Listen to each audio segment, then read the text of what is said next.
Diego Zucalesca, contame, seguís ahí en la casa, ahora museo del señor maravilloso que cada día canta mejor, Carlos Gardel. Ese mismo, exactamente. Estoy acá con Enrique Espina Rawson, que es el presidente del Centro de Estudios Gardeliano, que está acá para ayudarnos a comprender por qué quizás la obra vinculada a lo folclórico de Gardel es menos conocida, ¿no? Bueno, en principio te digo que las grabaciones estas, que son de 1912, son muy primitivas, por así decirlo. Es Gardel acompañándose, también por así decirlo, con su guitarra, en unas canciones que no son realmente folclóricas, son, te diría, como un híbrido, ¿no? Es como un resabio de esa mezcla del campo con el arrabal. Es cancionero popular, decíamos antes. Exactamente, es un cancionero popular de esa época, porque vos pensás, en 1912, cuando recién había algunos discos, ¿qué canciones se cantaban? Todo lo que ahora conocemos es posterior a esa fecha. Todo lo que se canta surgió décadas después.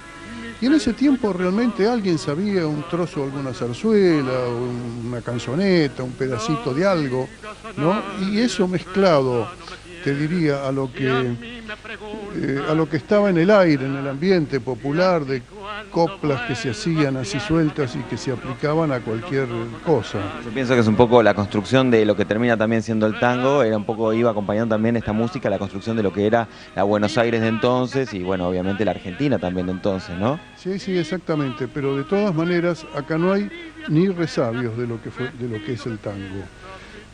Lo más parecido te diría que es un tema que acá se titula Mi Madre Querida, que es una creación sí, de José Bettinotti, que era la figura de esos tiempos. José Bettinotti era un payador que además de payador componía. Y Mi Madre Querida son esos famosos versos, pobre mi madre querida, cuántos disgustos le daba, que después se tocó como vals, y aquí está en sus verdaderos términos. Se podría decir que es como una vidalita. Después tenemos Sos mi tirador plateado, que Gardel lo lleva al disco después en el año 17 y en el año 33 lo vuelve a reprisar. Y otros temas que no volvió a grabar, casi todos. El Sueño sí lo volvió a grabar con otra melodía, un poco más en el código de la música. Y La Mariposa es lo mismo. Todas las otras tardes no. Las otras tardes no, todas las otras piezas no. Pues estaba leyendo Brisas de la Tarde. Brisas de la Tarde es lo que después Canaro lo arregla y se conoce como el tango La Brisa.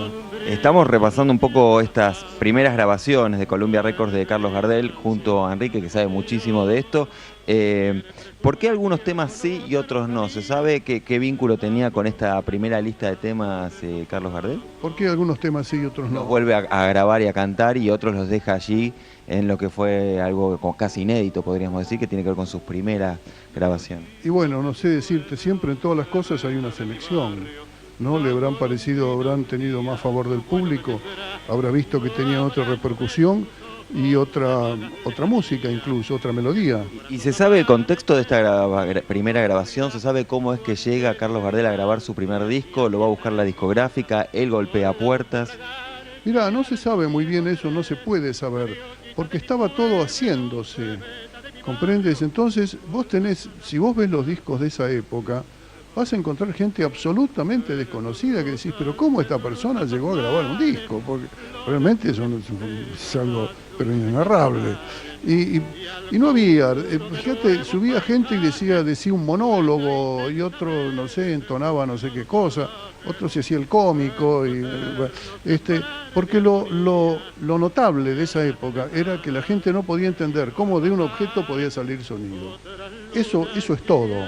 Eso es todo lo que explica esta magia de lo que fue el disco, que ahora ni nos damos cuenta porque está en el orden natural de las cosas, como tantas otras cosas, que apretemos un botón y se prenda la luz. En ese tiempo había que explicar seguramente qué era un disco. Pero era algo fantástico, ¿no? Y el disco los discos se grababan así, era una máquina de grabar discos que andaba de gira, que creo que venía de Estados Unidos, pasaba por Brasil, iba a Argentina, iba a Chile. Y entonces esa máquina sería una cosa muy simple, porque no es más que un tocadiscos al revés. O sea, porque por lo que estás señalando, se grababa cuando se podía, digamos, la coyuntura daba, estaba esa máquina acá, se grababa y si no, no había manera. Pero desde ya, esa máquina estaba concesionada por un señor José Tallini, que tenía su despacho y su local en la Avenida de Mayo de Perú, y él era el concesionario o digamos, el que usufructuaba la marca Columbia. Estas matrices que se grababan después se mandaban a procesar y de ahí salían, como de la imprenta, salen los libros. Estamos hablando de cuánto tiempo llevaba a grabar un disco y que esté, digamos, en la calle. Estamos hablando más o menos alrededor de un plazo de... Mirá, yo creo que sería un plazo de meses por lo menos, porque ese disco tenía que ir afuera de Estados Unidos a que se lo procesara. Acá lo que se grababa era una matriz, como si vos tuvieras el negativo de la foto. Las copias se sacaban allá y de allá venían. Esto es lo que tengo entendido. Yo te digo, realmente experto en esto es un consocio nuestro que lamentablemente no pudo venir hoy, que es Héctor Ángel Benedetti, que tiene un libro sobre este tema. Pero yo te puedo decir que en líneas generales es así. ¿Y cómo era, teniendo en cuenta todo esto que nos contás de la época, que es absolutamente interesante, cómo era el consumo? ¿Quiénes consumían discos teniendo en cuenta esto, que era algo absolutamente, un objeto absolutamente extraordinario? Bueno, los discos tuvieron un gran consumo popular porque no era algo demasiado caro, no era como un piano. En casi todas las casas, como esta casa en que estamos ahora, había un piano.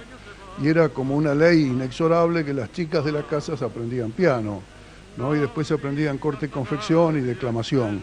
Bueno, pero en cambio un tocadisco, y más para la inmensa masa de inmigrantes que había en esos años, era una forma de conexión con su patria a través de las canciones, tanto españoles, italianos, franceses, podían acceder a eso. Entonces, si bien con un pequeño esfuerzo económico, esos aparatos con la bocina y la cuerda, con la manija que se daba, bueno, estaban en todas partes.